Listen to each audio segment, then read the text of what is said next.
Alrighty. Can you hear me? Can you see me? I don't know.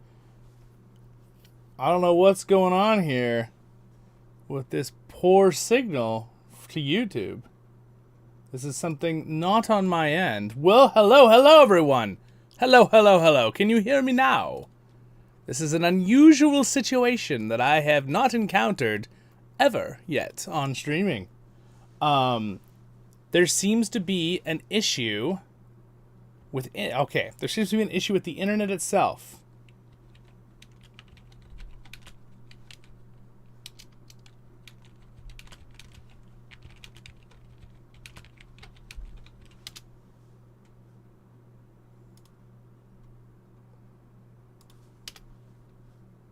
All right, Big, you can see me. So what I did is, it seems laggy though. Yeah, it says the connection is terrible and I don't know how to repair said connection because I didn't do anything. I'm looking at my internet speed right now. Just to double check. This is very weird. I'm trying to figure out what's going on because I didn't change anything from last time we streamed. It just says the connection's bad. It could be the YouTube servers. Alright,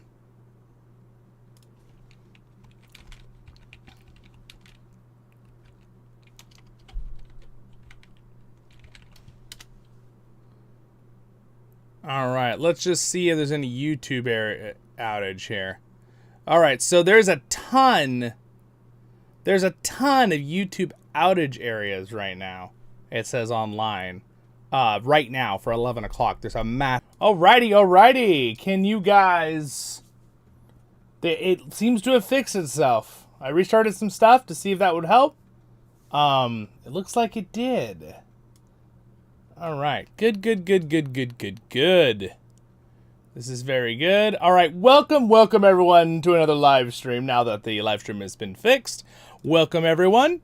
Alright, I am sorry that there were so much glitches there and stuff like that. I will have to crop out that whole beginning part for people watching this later when it comes out automatically. Welcome. We're going to watch the new next episode here. It seems like it's working. So I will go ahead. Yeah, it looks good. So I'll go ahead and do a little announcement here in the Discord for the announcements here.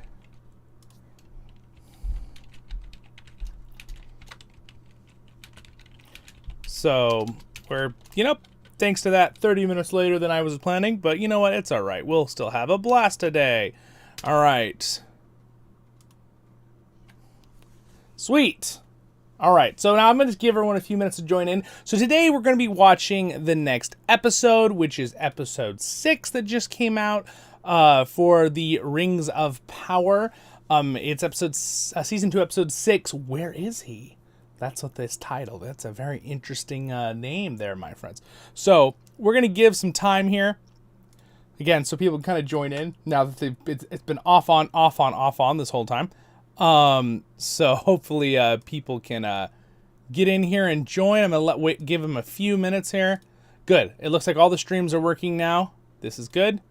Very good. Awesome. Sweet. Wonderful. So let me go ahead and do a little post here about it. We'll make sure,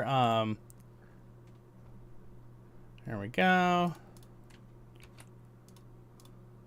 All right.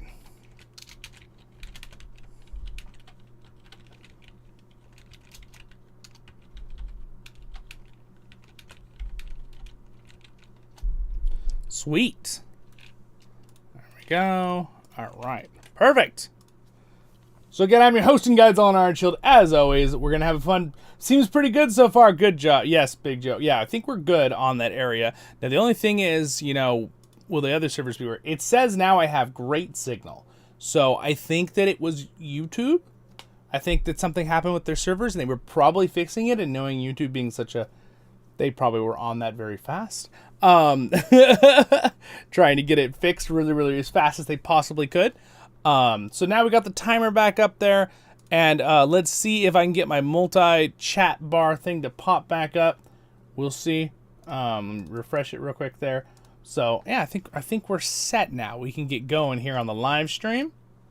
All right, and then so we'll if you guys want to bring up on your own accounts or whatever to watch, you know, you can have me on the phone or whatever you want to do with the timing of watching your TV or whatever. But we're going to be watching then the Rings of Power episode 6. So if you want to queue that up, we'll get going here in like less than 5 minutes. So now that good, there's a bunch of us back. Sweet, welcome guys. Again, sorry about that. It was nothing I did. All the settings were the same as last time I streamed. I just got on and suddenly it didn't work. So I reset a bunch of stuff thinking maybe it's my end, but I think it wasn't. I'm pretty sure it was they fixed something on their end on YouTube. I was thinking, oh, maybe it's my, you know, maybe it's my internet, maybe it's my router. So I was testing things, but it didn't do much. So I think just waiting the 30 minutes they fixed it, already fixed it. What's up, Mr. Ravel? What's up?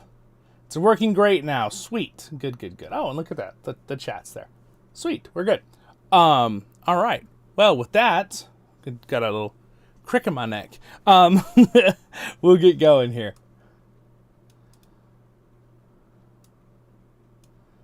All right, sweet, good. So everything looks like it's running live. Awesome. Let me put my earbuds in. And oh my gosh, I forgot my drink. I can't not have. I gotta have a drink. You guys gotta get a drink and snacks. Yeah. So yeah, let me grab my drink. One sec. Be right back. Everyone, get the video ready.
All right. Let's do this. It's time. Everyone, okay, we got a good chunk of us here now. There's 8 of us here now. Welcome everybody. So we're gonna be watching, starting episode 6. Again, I'm sorry it's late. It had nothing to do with me. I was trying to fix why the internet wasn't working, which is what was happening. It like normally, so I'm sending out. It says on OBS the signal I'm sending to you guys. I had like 1 bar instead of 5 bars. So right now I have 5 bars. I'm sending like 50,000 bit rate or something, whatever they want. It was sending like 5. It was like 1 bar. I was like, what's going on? I was like, well, I don't know. All right. So anyway, let's do this. Time to watch the show. All right. Bring it up here. Let's see if I'm going to get the timer started here. I already turned off the first ad. You might want to push play if you have an ad or something. It's ridiculous if we already paid for it. But anyway, here we go. Starting the timer in. Good evening. 5, 4, 3, 2, 1, start. And also, side note, guys, I do reserve the right to talk during this. And I'm going to let it do the recap. Let it do the recap.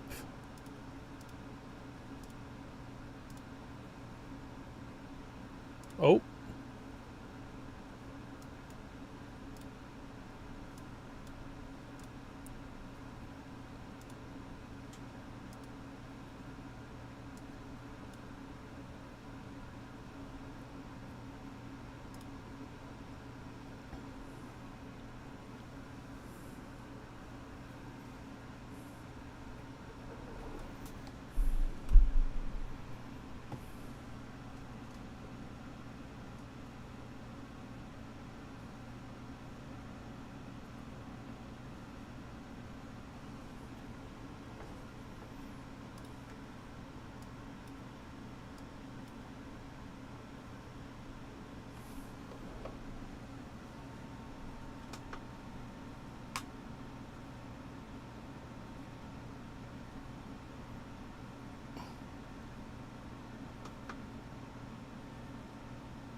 Anata.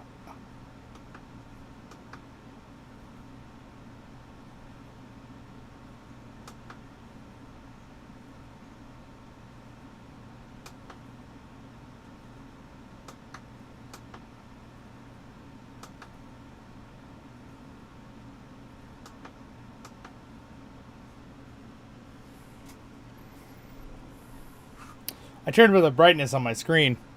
Oh, sorry.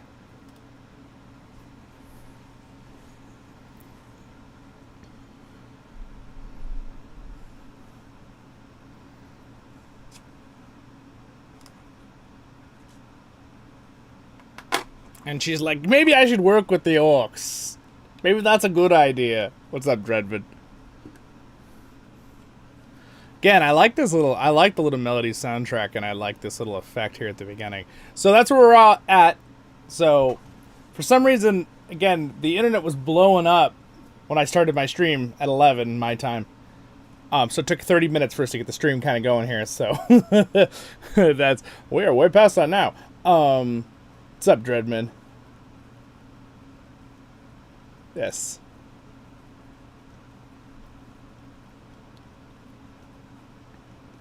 So that I'm not skipping any intro or recap, by the way. So we're at 250 is where I'm exactly at, including this little intro thing.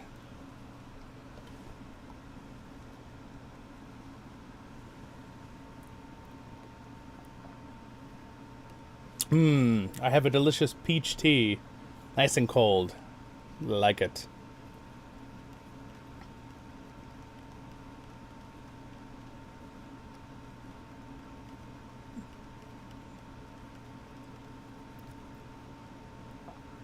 It is fun to do watch parties, though. I think we'll probably do some other things, too, besides Rings of Power in the future, if you guys want to. I was thinking we could see some of the original, like the Hobbit cartoon. We could all watch, if we could all get a copy of it, and then do this with the Hobbit cartoon. Here we go.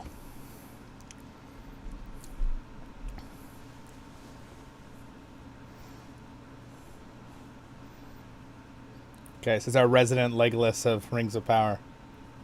Amazon. I like this actor. I think he's a good actor.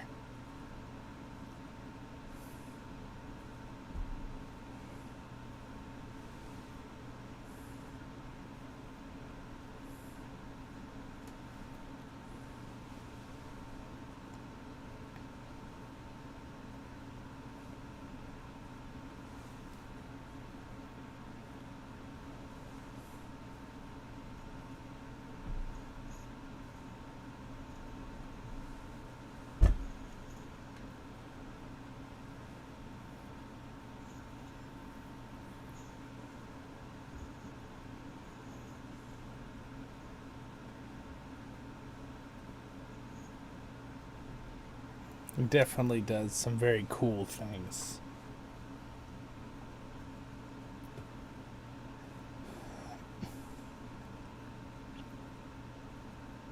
Is his quiver identical to Legolas's? Lothlorien one?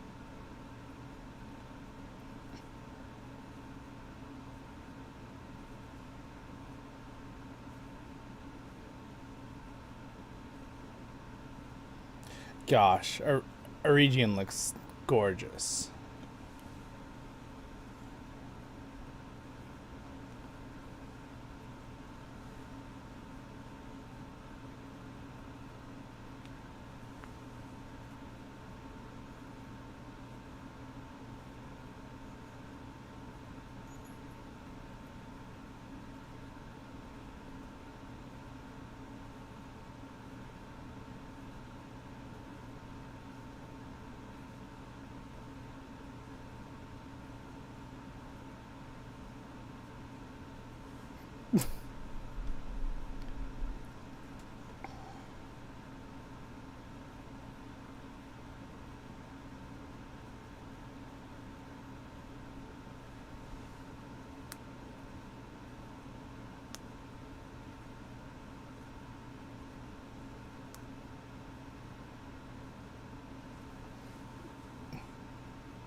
Yeah, one. Yeah. Oh.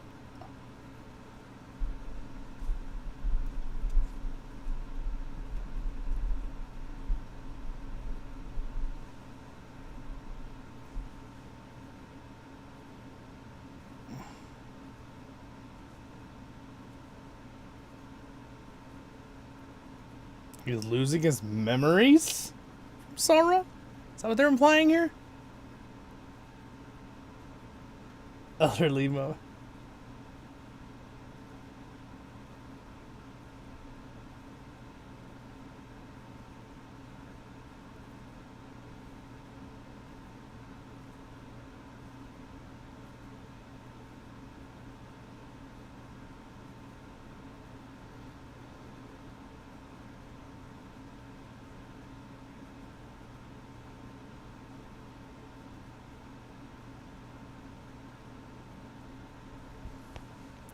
Is he, like, doing mind tricks on him? Is that what they're trying to imply? Because obviously elves do not get dementia.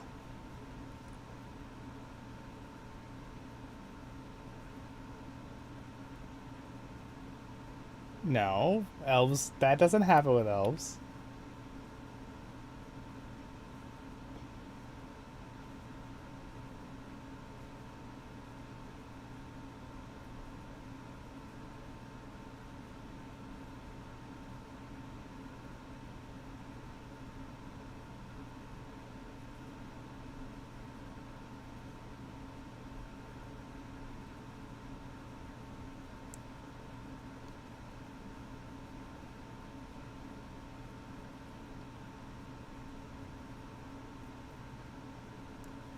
Mind tricks, yes, believable. He's Lord of Deceiver.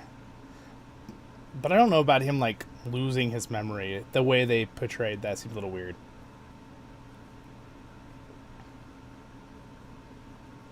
It's very dramatic, though, for the TV show. That's what they're probably going for.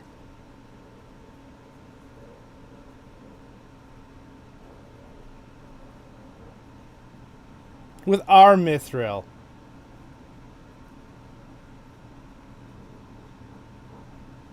How about with the shipment? It's not there, Mithril. Hello, Robert. Welcome to the stream. Happy Friday. We are watching Rings of Power episode 6. And later today, we'll be doing LOTRO, by the way.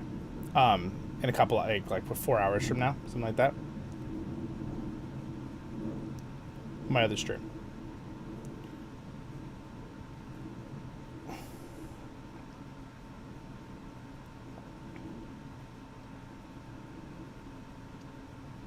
So now he's totally taken over? That doesn't happen in the books. But, of course it doesn't.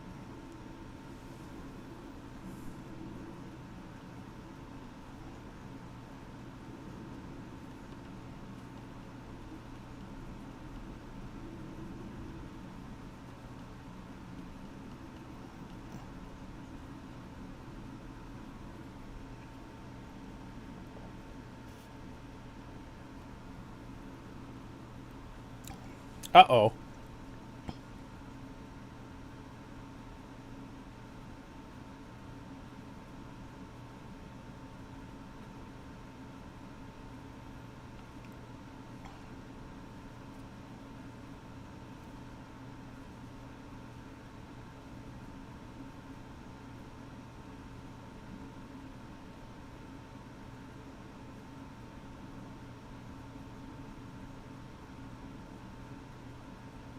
He just blames, it just makes him a lie. I don't mind all the lying coming out of Sauron because that's what he did.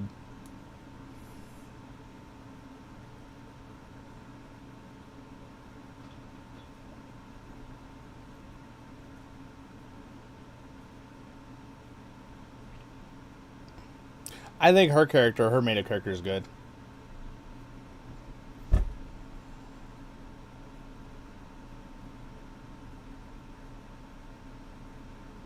He's doing his creepy thing again.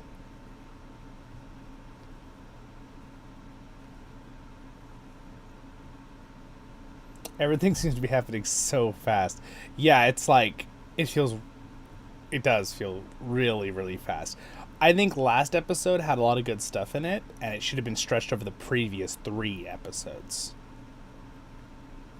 There's a lot of stuff in episode 3 and 4 that felt irrelevant.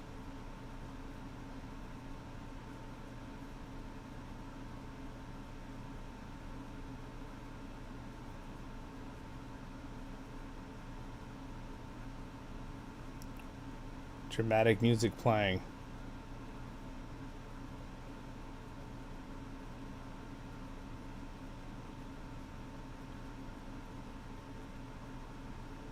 Someone's like, yes, my orcs are coming, everything is perfect. I totally didn't lead them in the original story. That's not even his orcs. Apparently Adar is coming to kill him, right? It's so fanfiction different. And now him and Galadriel are having dinner together.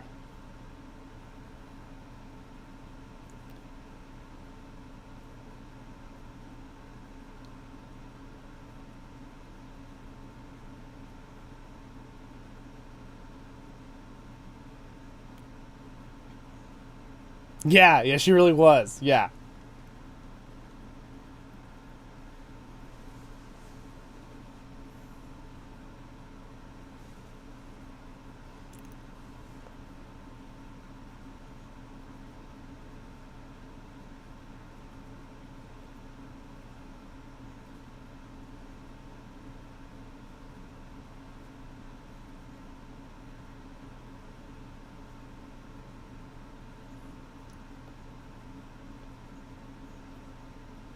Yeah, it was pretty violent, for sure.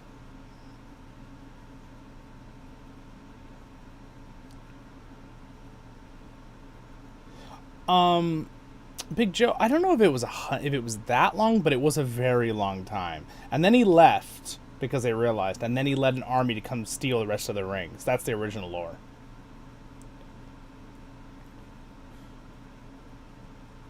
So it's nothing is the original in that part of the lore here.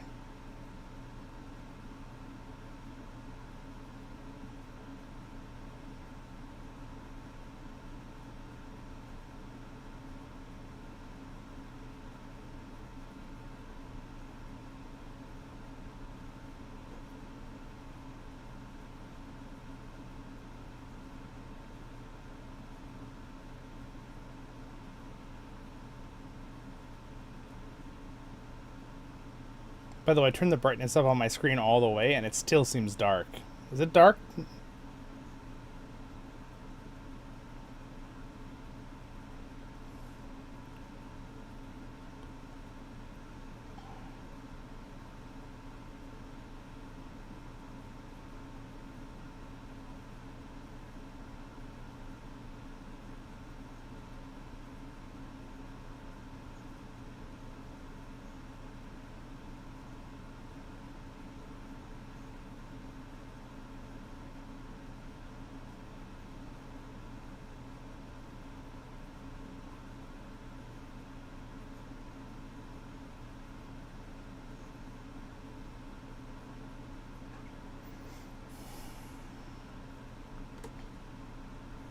So that's supposed to be Morgoth's crown. Okay.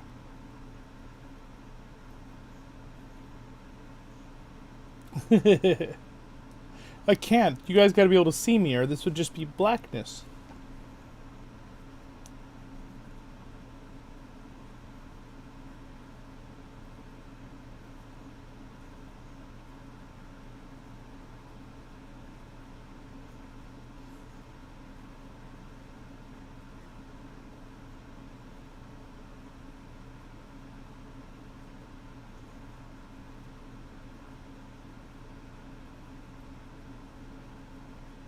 Yes, I do, and I didn't tell Caleb Rimbor he saw Ron, because that was a smart idea.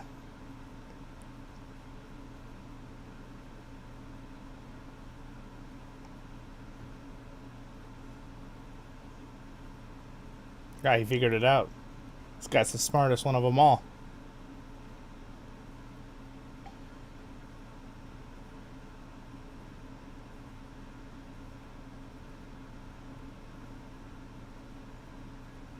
Thanks, Jared.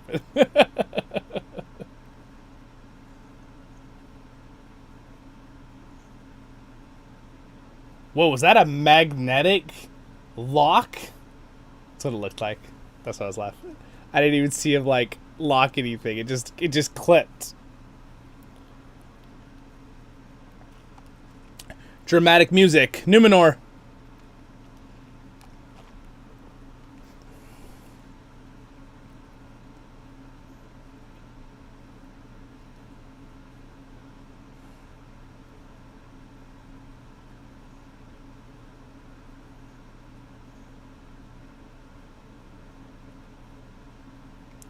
They're blaming...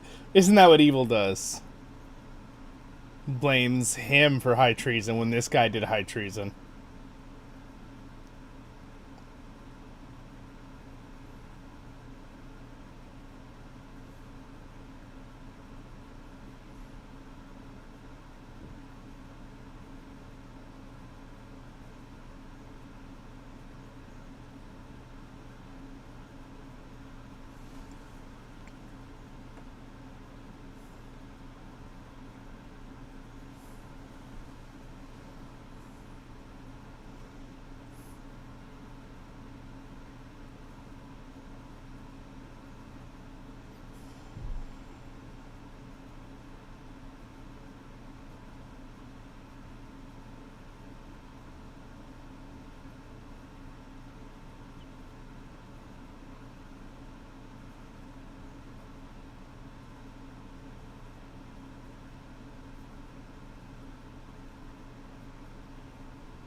Good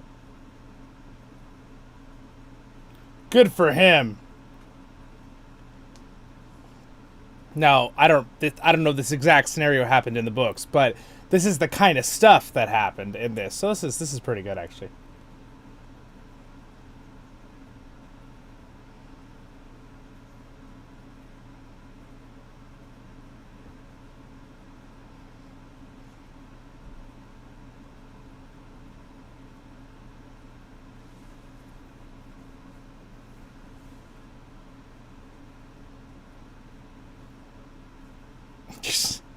They're gonna throw him to the sea serpent. Yeah, let's do it, guys.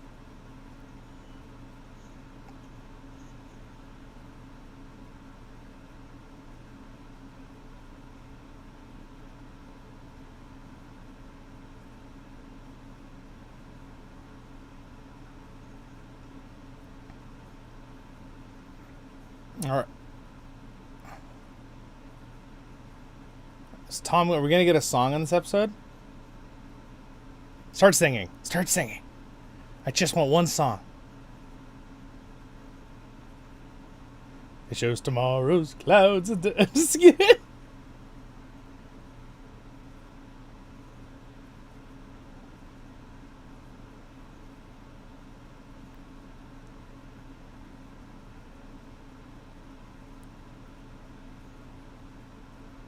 Is this a song? Are we going to get a song? Let Umul decide. Yes. Smile? Okay.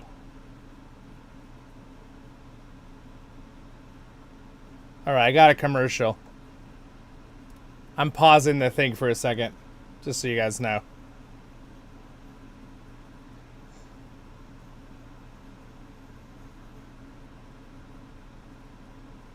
All right, and gonna re-sync up the timing here, and ready, 2, 1, play. There.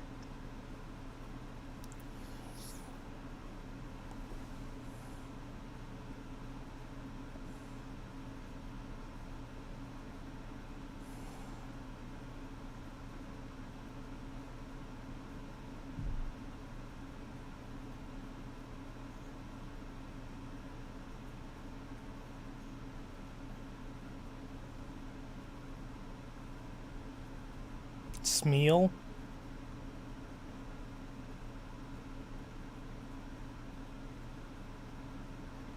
Not to be a sticker, that tree doesn't look so hot.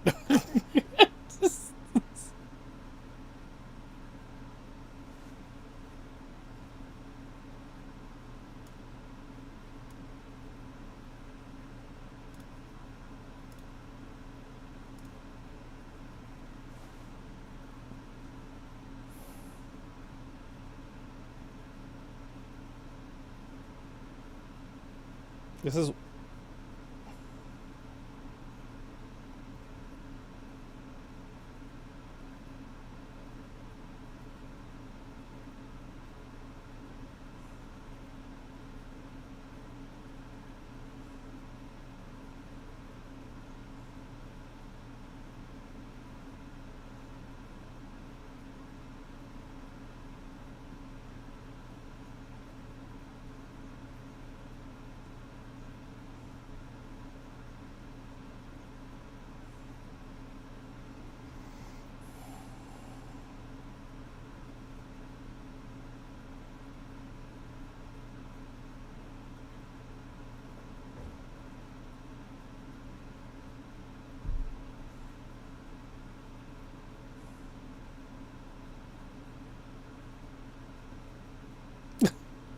seems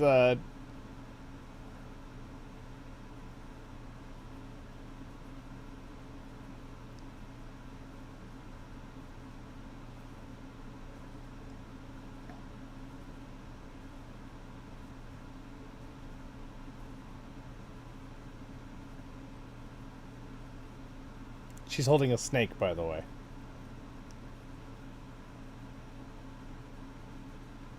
This is something I didn't really need to see today. Just...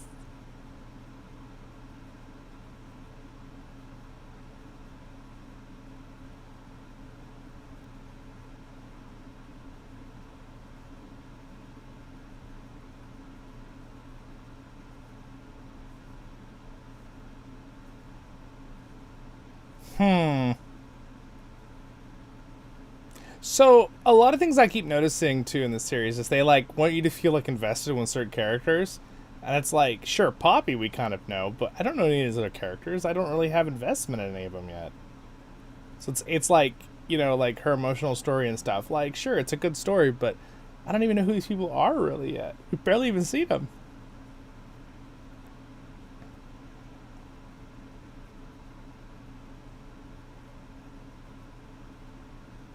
Also, Nori not having those things in her hair is awesome. No more plants in your hair. Poppy should follow this lead. Just saying. Alright. Tom Bombadil.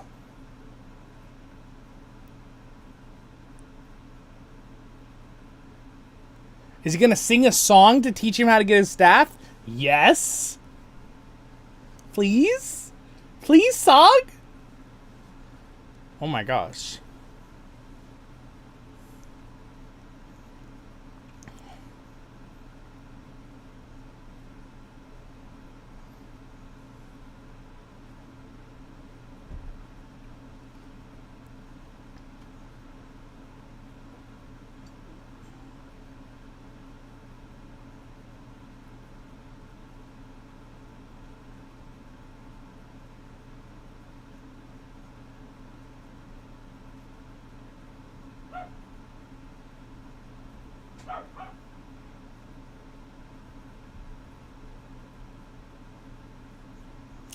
Again, they're trying to show this is Gandalf, and that this is where he learned it. He learned it from Tom Bombadil. That's saying, I don't like. As much as I would normally like that.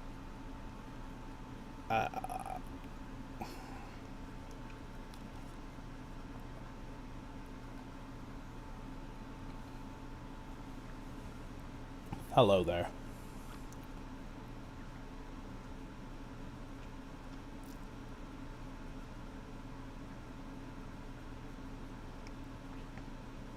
Just so you guys know, that saying that they just took from Gandalf in the first original, Gandalf made up that saying, not Tom Bombadil.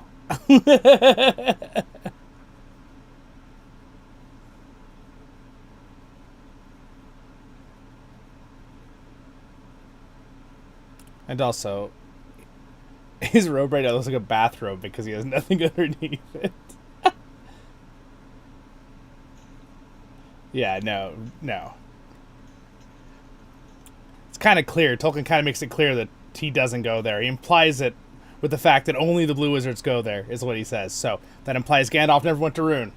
So again, if they're tricking us, it's pretty obviously Gandalf. But if they were tricking us and it's a Blue Wizard, I would give them big bonus points, especially after they made that comment just now. But I don't think so. Oh man, look at all the treasure. I like treasure. It's like back here, I have some treasure right here.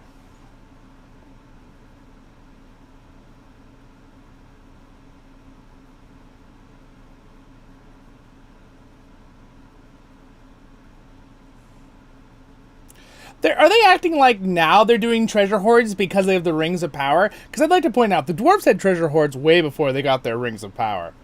Treasure hoards are just awesome. It has nothing to do with the Rings of Power. Let me just point that out real quick. Unless they're saying they're taxing. He's taxing everyone by taking that gold. That's what I think they're implying. He looks awesome, though.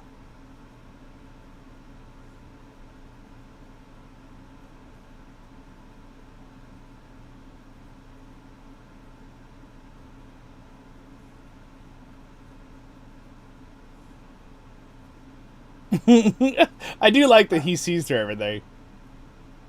Thanks, the dude.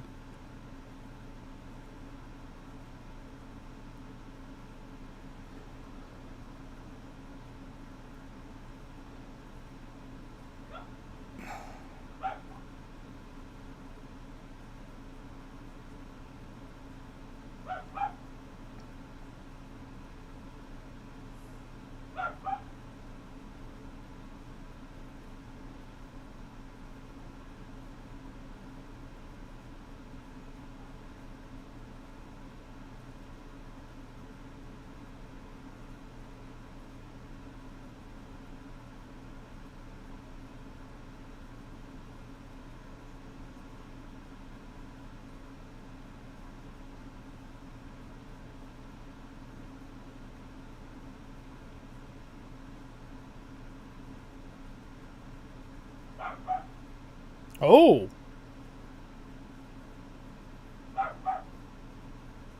Oh. Okay. Okay. That's good answer. He gets a flash of the Balrog. You get a flash of the Balrog there. So originally in the story, the rings made the dwarves stubborn, and they were not tainted. They weren't trusted by Sauron. So I think that's what they're nodding at here in the original lore, which I appreciate that, unless they're going to go back on it immediately. We'll see.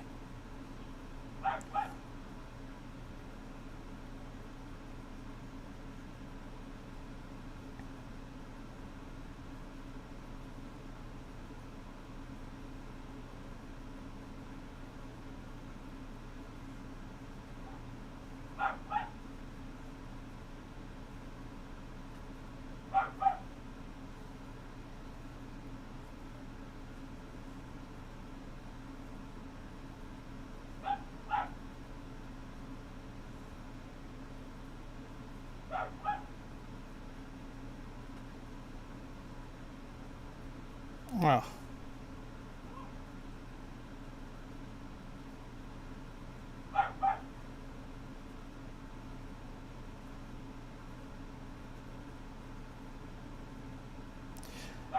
So they are saying it's affecting him. Well, so much for my hope. I knew that was going to happen real quick.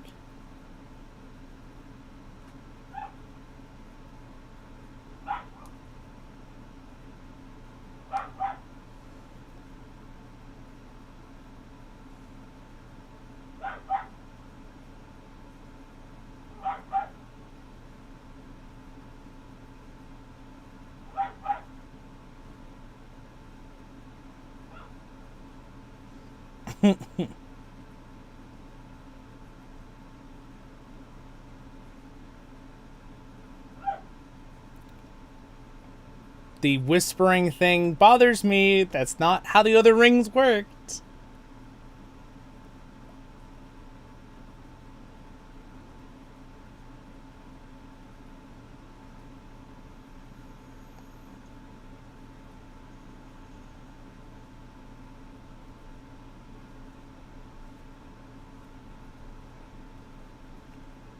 Also, they're giving all the other rings of power a lot of new powers.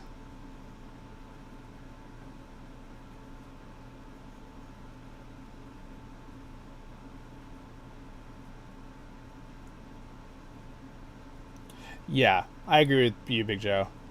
None of the ring... The reason it bothers me is because the One Ring whispers to Frodo and everybody because it has the soul of Sauron in it. None of the other rings have that. They're influence the creation, which is what corrupts them by Sauron, but he doesn't have his soul in them, so they don't speak to the wielders. That's very clear in the original lore, so that's all made up for so just everyone knows it's made up. That's a fan fiction for Rings of Power. Amazon. What's up? Welcome, Lala. We're this far into the episode 6.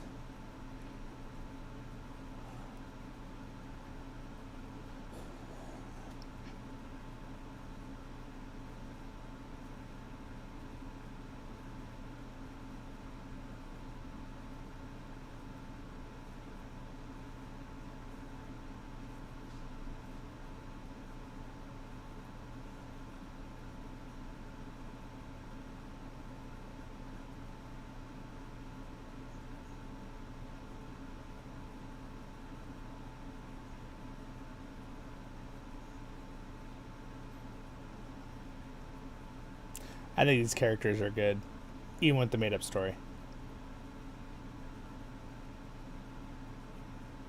Light of the end of the cave instead of the tunnel.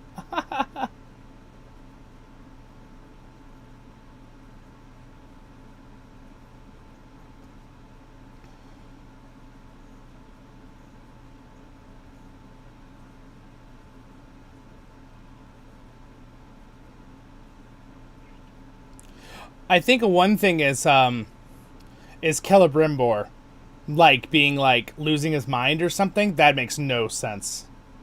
Elves don't start losing their mind. But talk about it later. Trial by Abyss. That sounds like death to me. We shall cast you into the abyss, and if you live, great job. How am I supposed to live that?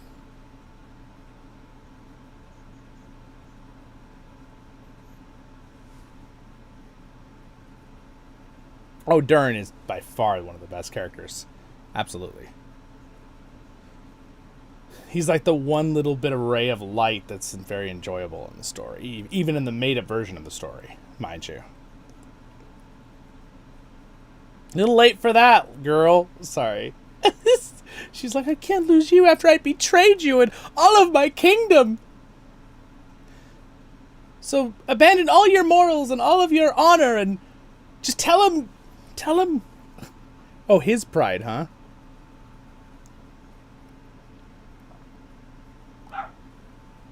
Yep.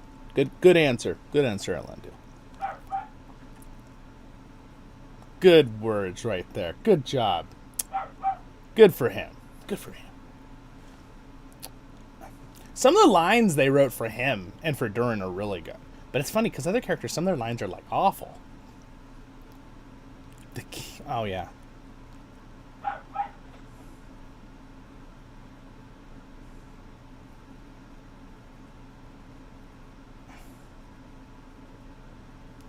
Is she kidding?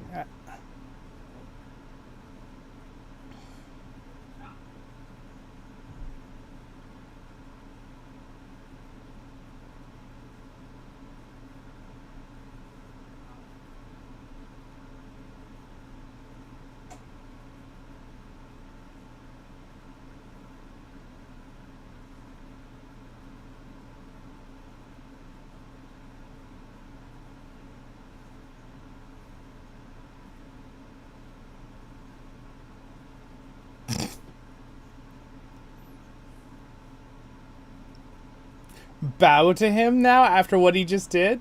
Ridiculous.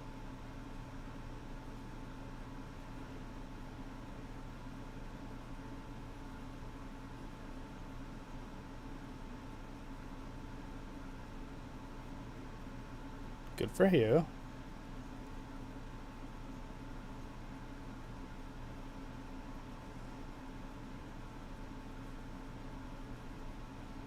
Ooh, that was a good line.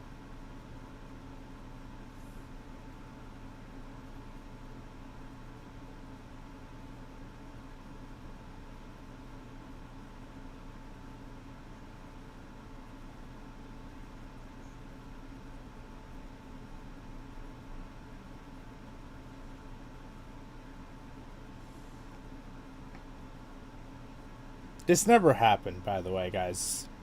This is all fan fiction, okay? He does not get thrown into the abyss, alright? They leave on ships, him and his son, leading the faithful to Middle Earth. And they found Arnor and Gondor, okay? Yeah, so anyway, back to dwarves. I like the Dwarven theme song, though, by the way. Also, this is Narvi, right? The main guy that works under him. Why did they not explain that in the first episodes that it's Narvi? They, like, explained it, like, 3 episodes later. They're like, oh, look, they made the... And they, like, we made the Doors of Durin. And I was like, that's such a cool thing. Why didn't we have more than 30 seconds of the Doors of Durin? They're just like, Doors of Durin. I was like, sorry. All right.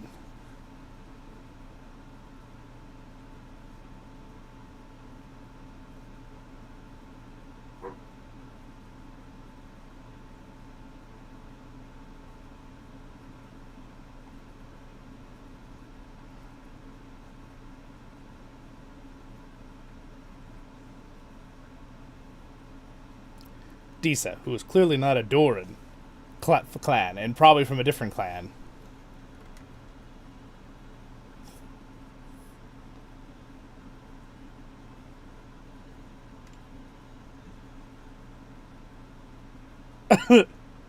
His face is exactly my face.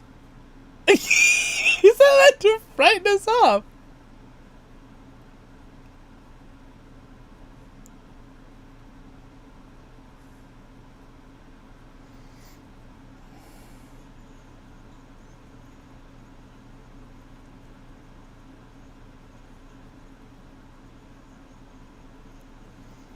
So she can summon Bat. She's evil, guys. She's evil. She summons Bat. She's a vampire. We knew it.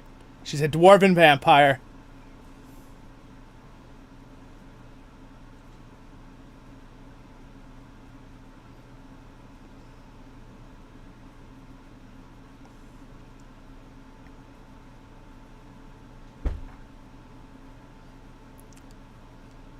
And how are you supposed to stop the entire kingdom of Khazad-dûm from digging? Oh my gosh. Alright, we got a shot of... We're back at Numenor, which, by the way, the island looks fantastic. Again, the locations have all looked fantastic. Those have never been the issue in this show. It's everything else. What did I just watch? You guys are all LOLing. Oh my gosh. I mean, did they think we weren't going to laugh at that part? But maybe that was the point. Maybe they want people to laugh, but I don't think that was their point. She's the new Bat woman. The new Bat dwarf woman.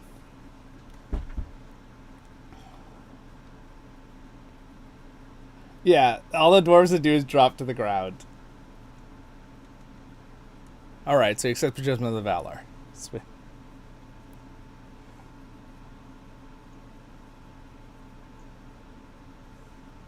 But guys, the sea is always right. Oh my gosh. That saying is just so corny. The way they did it, didn't they know it would get turned into a meme? Beautiful ocean. I live by the ocean. I love the ocean. I'm a beach dwarf. People all know that.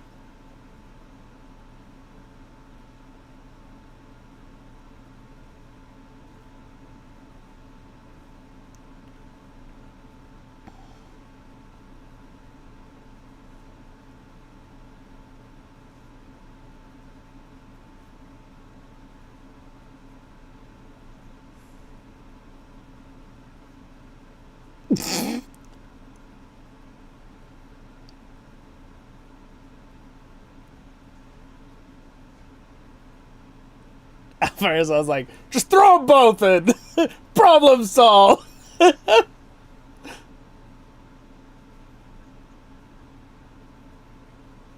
Yeah. Well, exactly. Yeah, a lot of them are CGI for sure, the locations. Some of them are, you could tell they're the real images they had probably from New Zealand or something. But yeah, Numenor does look like there's CGI going on for sure. Except these rocks, probably a stage or somewhere they were, right?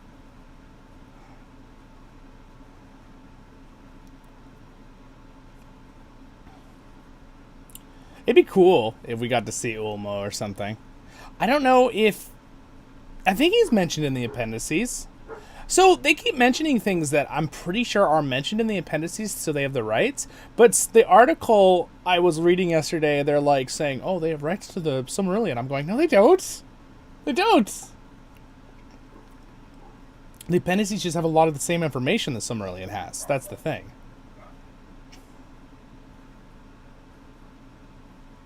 She gonna get like sucked in? Come on, someone do the toilet. Sweet. Come on, that's what's gonna happen, right?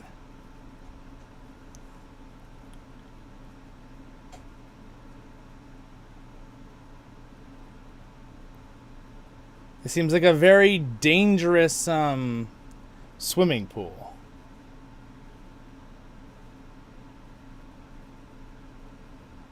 Yeah, exactly, Lol. Exactly. Yeah, that's the thing. I was glad that she was happy riding a horse because that is Galadriel liked horses, I think, in the original lore, from what I remember. But they made it really creepy with the slow-mo. There we go. There's the whole... Okay, someone did the toilet.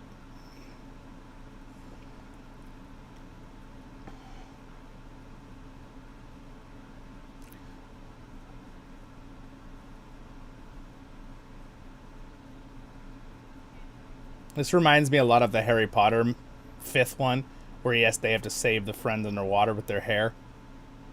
Gives me that vibe.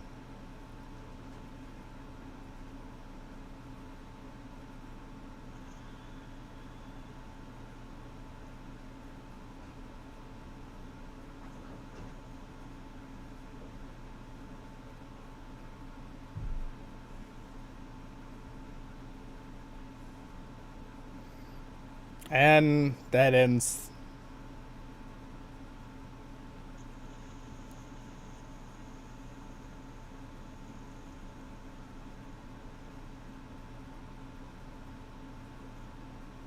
He's gonna say guilty. I do like that.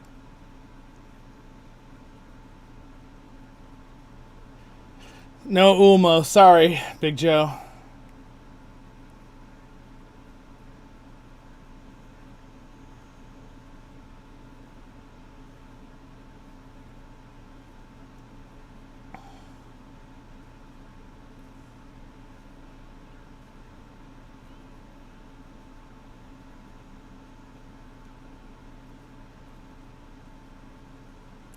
This power struggle back and forth did not happen in the books, guys. Like, in this way.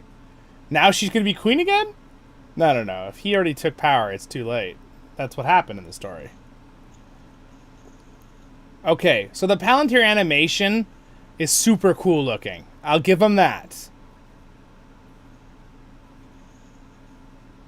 Oh.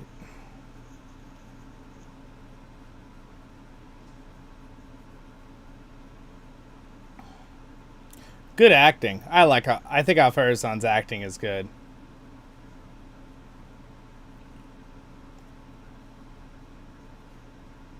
There's so much to unpack, you guys. In this.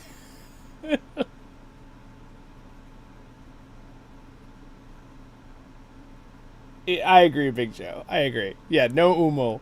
It would have been like just some guy comes out of the water like a normal human size. Hey guys, I'm Aquaman. I mean Umo. It's like, oh no.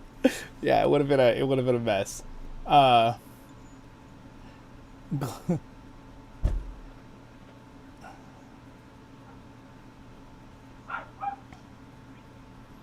don't know. I still would probably if they made a replica of that dagger at the beginning, I think it looks pretty cool. I would still get it just because the dagger, not because of Rings of Power Amazon, just because it looks cool. There are books? Just kidding. The Palantir downsides are, it takes a lot of...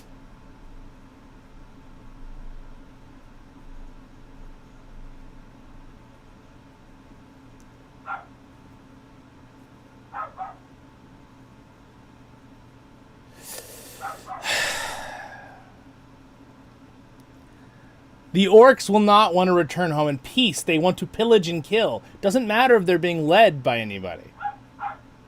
Tolkien makes that very clear. Nerd of the Rings made a really good video the other day talking about the lore of orcs, what Tolkien said. They're evil. They don't want to go back to their peaceful homes. That's not what orcs want. That whole plot is just, gosh, it's so annoying. I tend to feel there's some reasons for it from agendas. They're misunderstood, guys. They're orcs, but they just want peace.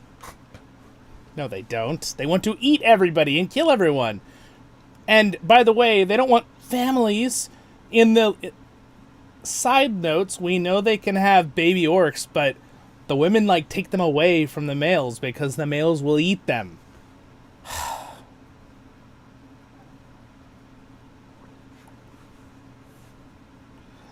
Lala. They're just people.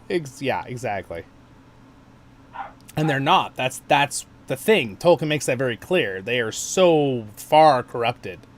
They are not like, oh, well, they used to be elves and humans, so they can be redeemed. It's like, no, they're gone. That's the point. Tolkien's very clear about that. He said they're not like impossibly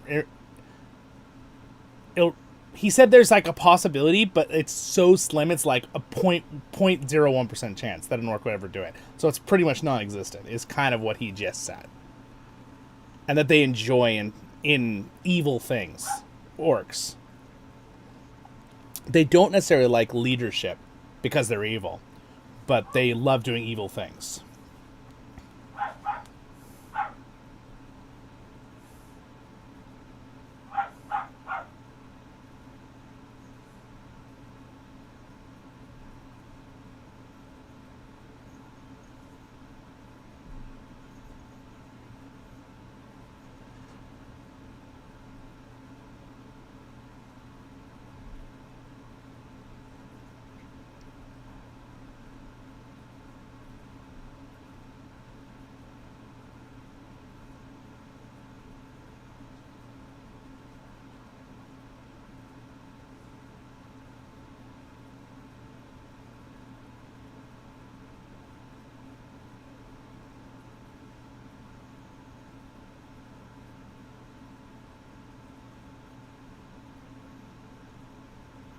The orcs look great, though. I'm glad that they're not CGI. On a positive note. That's a big army, yeah.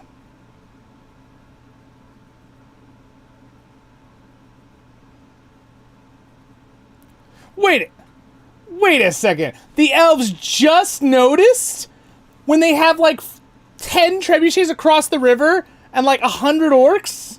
They just noticed to sound the bells? Couldn't they have like had one roll out and the elf was like, oh, sound the bells with like one rolling out? Why would they show all of them already out? That's so silly.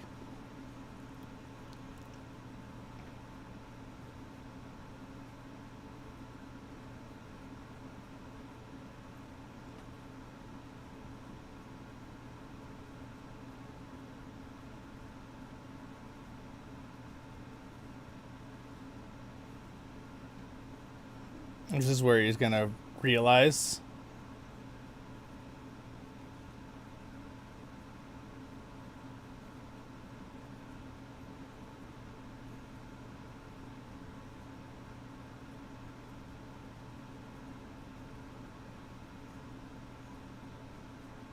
Good for him.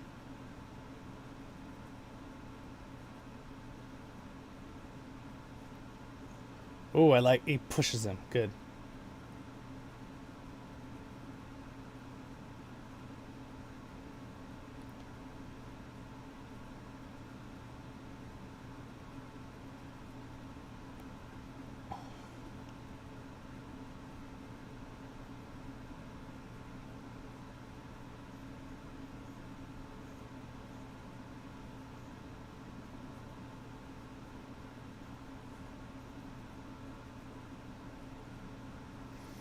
Good for him. Master of Lies, yeah, I mean, definitely.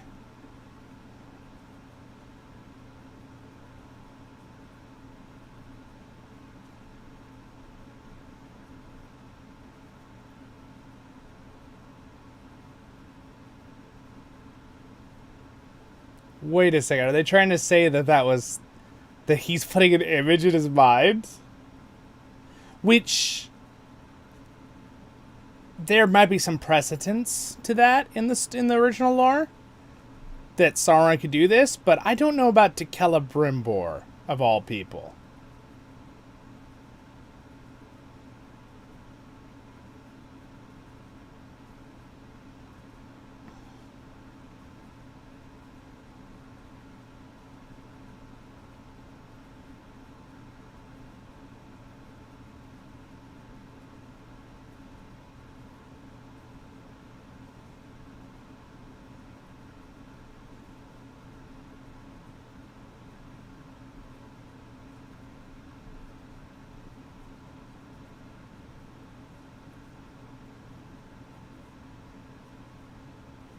I don't believe anything he says, because why would he tell you that?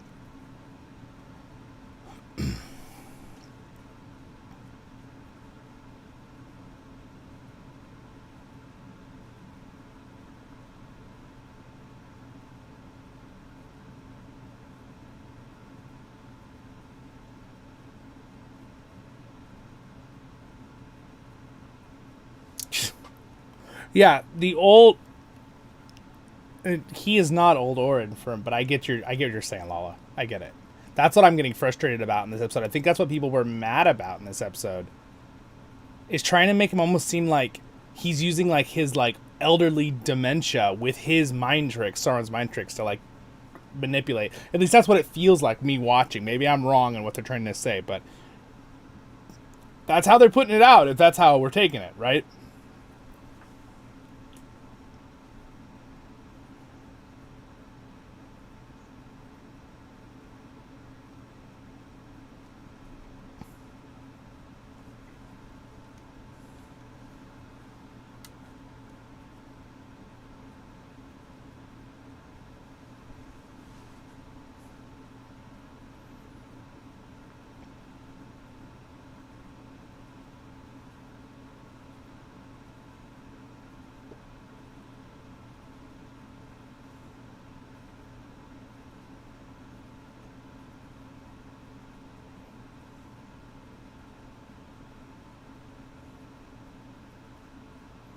That hammer is a freaking awesome hammer, though. If they make a replica of that hammer, that thing looks like some of the original artworks that some people made, too. A little different, but obviously.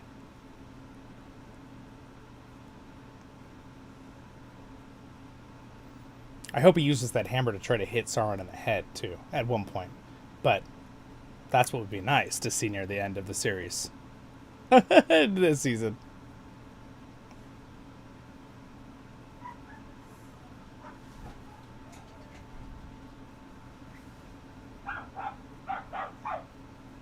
Alright, now are we going to get a flash of what's really happening?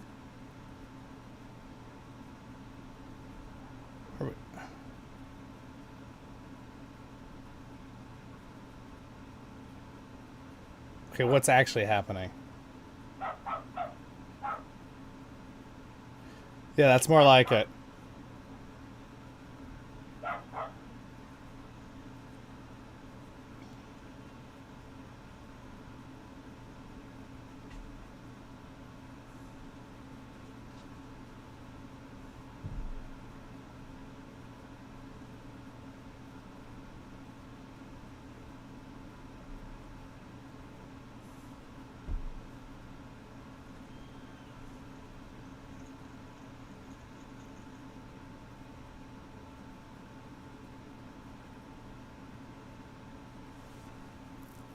Yeah, it's really hard to know whether Sauron is manipulating his mind or if it's dementia. It's very confusing.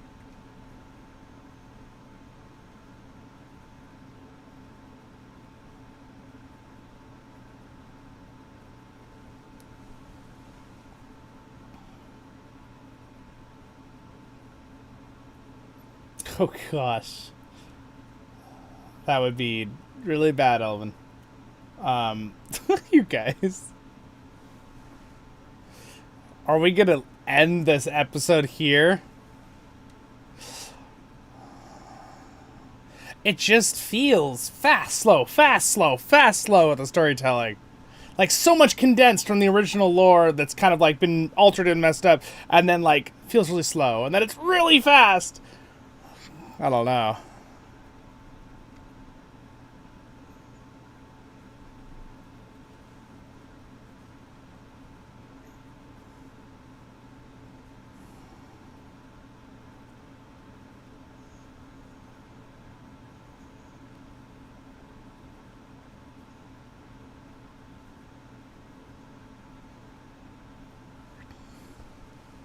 It's a cool shot, though.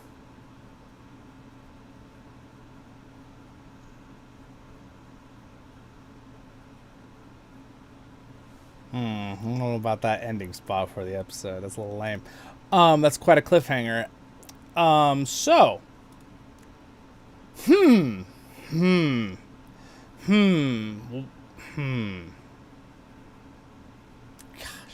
There's a lot to unpack there, guys.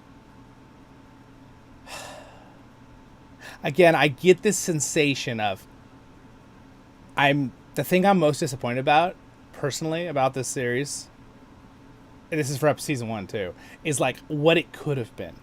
Seeing the actual lore they had the rights to. Like what it could have been if they didn't decide they were going to make their own fan fiction version of the story. I think that's what makes me the most sad. Because I'm like, I see little glimpses of like, oh, it could have been so good, but then it's totally changed, right? Like, again, I liked last episode with Celebrimbor and Sauron, but this episode felt like, again, he was like having dementia or something. And was it because Sauron was manipulating his mind? I almost like the way that they showed him, like, give him a vision of everything's looking great outside or whatever. That's not what happened in the book. So in the book, Sauron comes to Eregion and he teaches them how to make rings, and they work together for like a long time, many, many years. Then Sauron leaves, kind of to make the One Ring when they kind of figure out it's Sauron. And then Sauron comes back with an army, not Adar, Sauron. And he attacks because he's coming to steal the rings, right? And the elves at this point had made their own elven rings at the end. Those 3 rings that got made at the end, right? And then basically, spoilers if you don't know the original lore, but he walks up, Sauron gets to that main house, right? The House of I forget what it's called, the Forge, basically, building. And Celebrimbor fights him with his soldiers right there. Like, Celebrimbor fights Sauron, right? And just, he loses. There's too many orcs. He gets, like, tackled down. And then, spoilers, he dies. Okay? But, it's just so weird how they've changed everything so drastically to be like where they're almost like mentally manipulating him. I don't know. It just feels really weird with some of the stuff. And again, I wouldn't really care with some of it, but it just feels kind of funky. All right. Yes. Is Sauron an elf or what Gandalf is? It's what Gandalf is. They're both Maiar. Sauron is a much, I don't know why, but Sauron kind of implied that he's like more powerful, but to an extent, but not totally. It's kind of weird. The power levels are like, it's like Gandalf could technically fight him, probably, but most likely Sauron would win, and also because of a lot of trickery and his things he's added in his Ring of Power and stuff that he's kind of amassed extra ability, and he worked under Morgoth, corrupting everything and stuff like that. But he's the same. The Balrog is technically also the same spiritual creature. They're Maiar. Maiar can take on different forms they choose. The reason Gandalf and the others chose old forms, mind you. So, by the way, I'd like to point one thing out. The Stranger is a great actor, but he's really young, okay? It's very clear when Gandalf comes to Middle-earth and all of the 5 wizards, they take on old men forms because they want to be less intimidating, right? Now, granted, they made him look older and he's like ragged and, you know, has a beard and all this stuff, right? But he's clearly not that old, right? The actor, he's like middle-aged looking guy, right? Great actor, mind you. But again, that's another issue for me, is that it's like, why is he looking so young? Because if he is Gandalf, he should be an old man when he came to Middle-earth. That's a very clear lore point. They did that on purpose. They chose that for him so they would seem more helpful and more wise to humans and elves, so people would respect them, and also so they wouldn't make people feel intimidated, right? They want people to feel like welcome, that they've come as old helpers and advisors, kind of, right? So that's why they chose those forms. Tolkien's very clear about that. Angus, Sauron kills Celeborn. Yes, Celebrimbor. Yeah, yes, that does end up happening in the original lore. We'll see how Rings of Power Amazon does it, because this is a fan fiction at this point. It's been a fan fiction since it kind of started, first few episodes. I started Lord of the Rings again yesterday after this episode.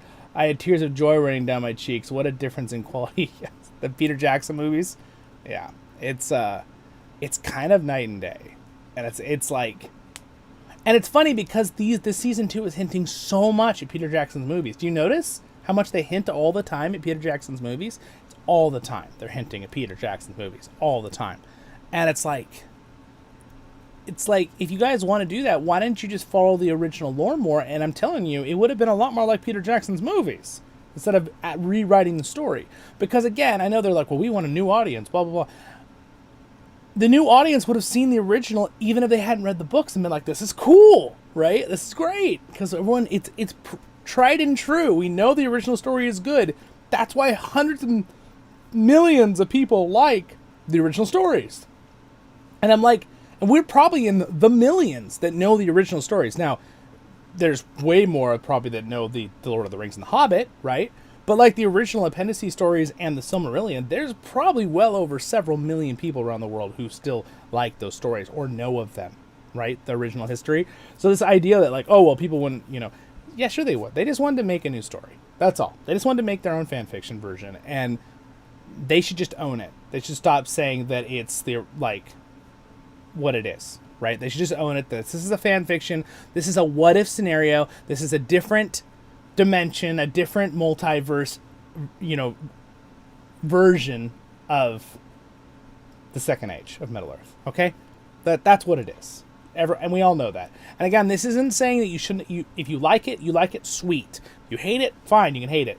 That's fine. Everyone's opinions are totally valid. I'm just saying, from someone who really loves Tolkien's original lore, that this is what I'm saying. Okay, it's a fan fiction.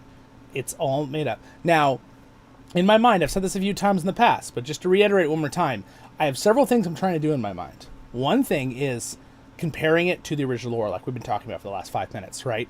And what makes me frustrated, what I wish we could have seen with what it could have been, right? There's another part of me that wants to separate the lore and say, okay, let me just watch it as a fan fiction in the world of Middle-earth, and do I enjoy it? And then there's a third part that I'm trying to analyze that's kind of like me just watching the show with no, just as a fantasy show, nothing to do with, so where I'm looking at the pacing, the writing, all that kind of stuff, just how do I enjoy it? What do I see on screen? The sound effects, the lighting. That's the third part of my mind. I'm trying to kind of break it apart as someone, as reviewing this for you guys, right? So I'm like being fair about it. So it's like, and that's the thing too, even from that third perspective of me just looking at it as a show, forget Lord of the Rings title in general, just as a fantasy series, I'm just finding a lot of things that bother me. Like where some part will be really good, I'll like, and another part will be like really slow, or I don't really like how some lines were written. It just seems, or like a loophole, right? The big loophole in season 1 to season 2 is Galadriel didn't tell Celebrimbor that he's Sauron when she knew? That's insanity before she left. That's a huge loophole. Because everything that's happening is her fault, which was not in the original lore. But again, we're not talking about lore. We're just talking about watching it as a fantasy series, not Lord of the Rings, right? That's a huge loophole. It's like a stupid loophole, okay? Or why? Why would she not tell Celebrimbor it's Sauron when she now knows? Or Elrond, for that matter. Doesn't he know at that point, too, in Eregion? He should have told Celebrimbor. Again, you don't hide that and go run off to tell someone in Lin. You tell the leader of Eregion where Sauron's been this whole time, right? Like, even in their made-up fan fiction version, if I was writing a fan fiction made-up version of the story, of course they should tell him. Yeah, anyway, sorry. There's a little bit of frustration there. That just from a storytelling perspective and writing. Nothing to do with Lord of the Rings. Just like, why? wouldn't you tell? Then this evil guy you know about is now infiltrated your city. Sauron is an unlocked Maya. Gandalf is nerfed. Yeah, and Gandalf and the wizards kind of chose those forms, right? To be, even though they can still use some pretty powerful things, but they purposely limit their own power. Yeah, Elben, I think so. And here's the thing, though. That idea, right, that they're like looking at like, oh, we're trying to do it for a newer, modern audience. These stories are good for modern audiences, the originals, right? The original lore from Tolkien. I think people, they unjustly think that everyone will like need it said new in new ways. It's like, people don't need that. You guys don't need that, right? Like, nobody needs that, right? It's not the thing. You know what I'm saying? Like, it's almost an insult to all of us as viewers and people who don't know anything about Lord of the Rings and they're just watching Rings of Power Amazon. It's almost an insult because it's like, just tell them the original story. They'll get it. It's a story that's timeless, what Tolkien wrote. Everyone's going to understand it, right? Like you might get one person that doesn't understand it fully, the original story, because, oh, well, I don't know this about the lore or something. True. But that's where you fill in the cracks as a story writer at that point. Right, you fill something in because you're like, oh, well, this might be confusing because if they don't know the Lord of the Rings later, they're going to not understand this lore. So I'll add this little part of the story in. That's what they should have done, right? Use the whole base that they had rights to, and then fill in the little spots for people. But instead, it was like they ripped out the base, rewrote it entirely, and it built a new story from the ground up. It doesn't make sense. Just using like names and locations. It's just so funny. But Tolkien changed the Blue Wizard's lore. Yes, this is true. The Blue Wizards actually originally... The Blue Wizards didn't fail on stopping Rune. The last rendition that Tolkien wrote was basically, if the Blue Wizards hadn't succeeded on pulling some of them away, the Rune people, basically they got the Rune people who didn't like Sauron to fight against their corrupted country parts, right, from influenced by Sauron. And basically what Tolkien says in his last renditions of the Blue Wizards is that, because he redid it a few times, he has all his notes, you can see it in order, the different ideas.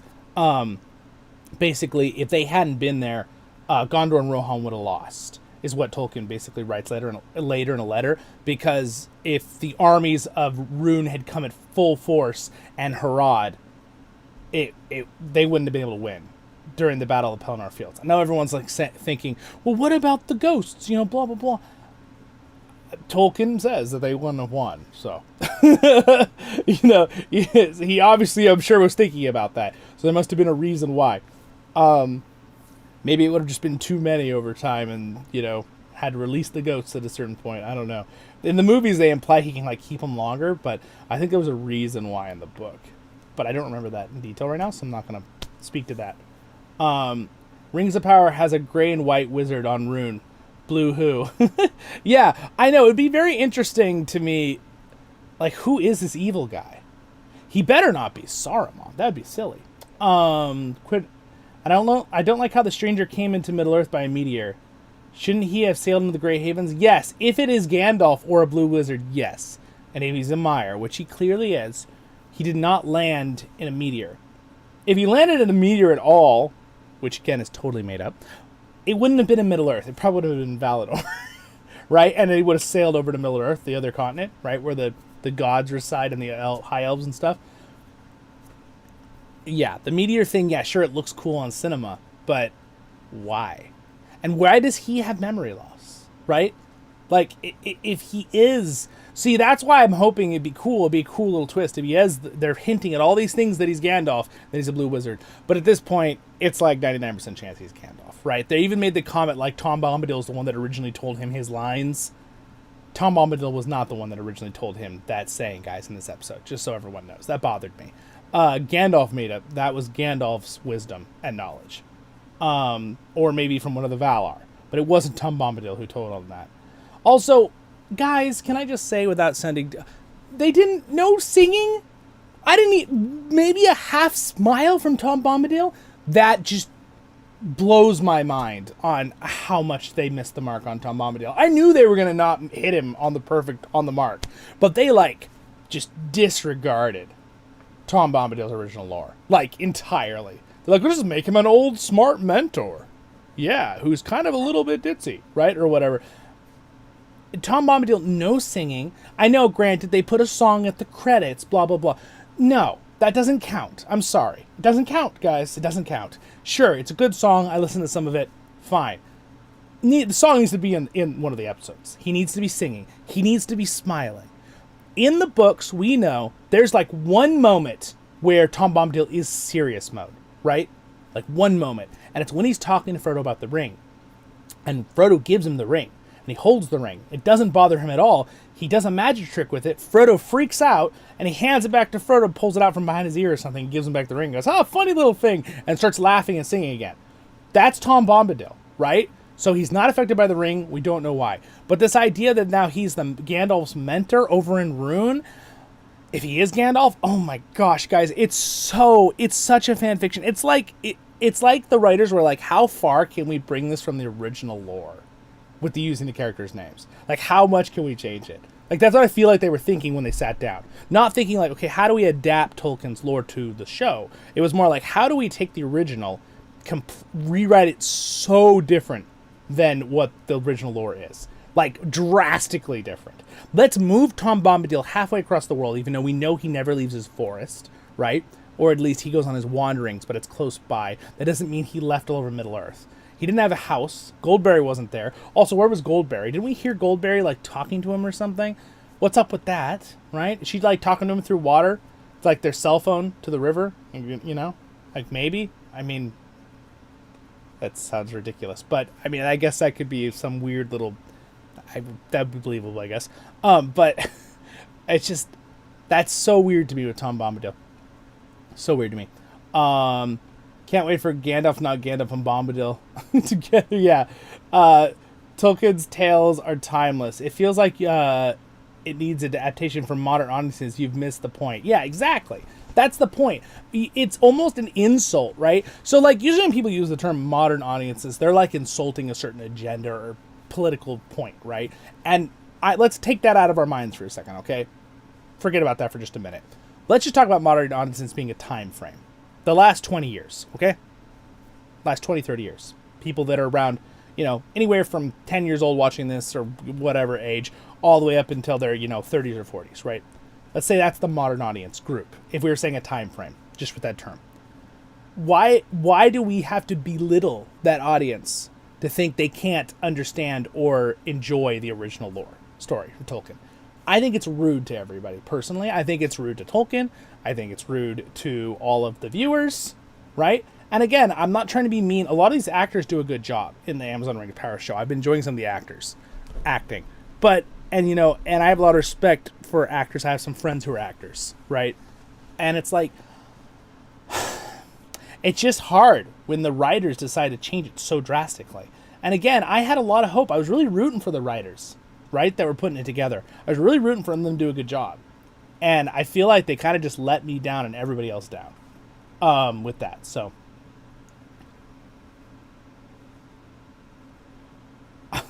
yeah, Elvin. Yeah, I mean, that's pretty drastic, but yeah, exactly. Yeah, modern audiences also enjoy old classic movies. Yeah, if it's well written. It's all about the quality of writing and choosing the right scenes. Yeah, exactly. I mean, and that's the thing, right? So, and you guys know me. I don't, on this channel, I have my views. I have my opinions. I feel like I'm well informed in life with what's going on and everything.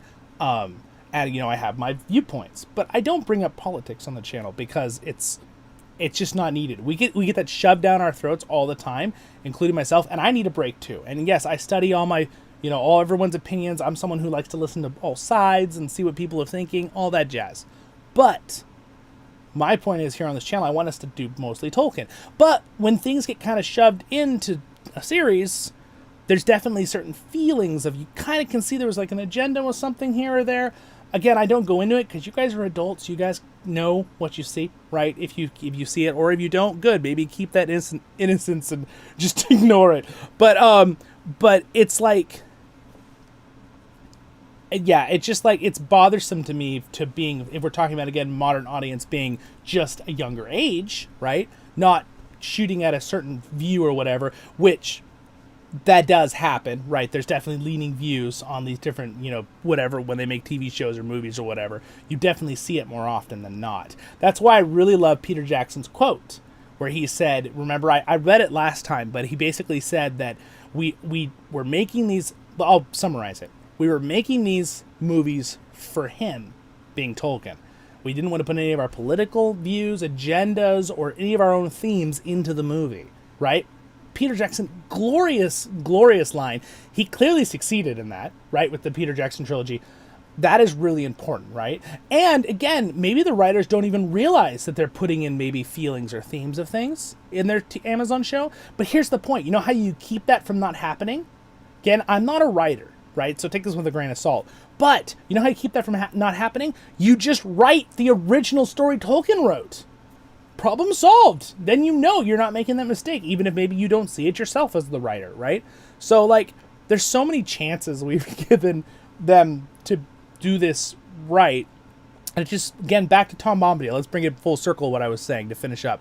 Back to Tom Bombadil. Why does he not laugh? Why does he not sing? Like, so in the books, we know, yes, Peter Jackson cut him out of the movies. I understand why he did. We were bummed about it, but I understand why. He wasn't really completely relevant to the story. And even Tolkien says in a letter to someone that you could probably cut out Tom Bombadil, right? And stuff, when people were doing adaptations back in the day with plays and stuff.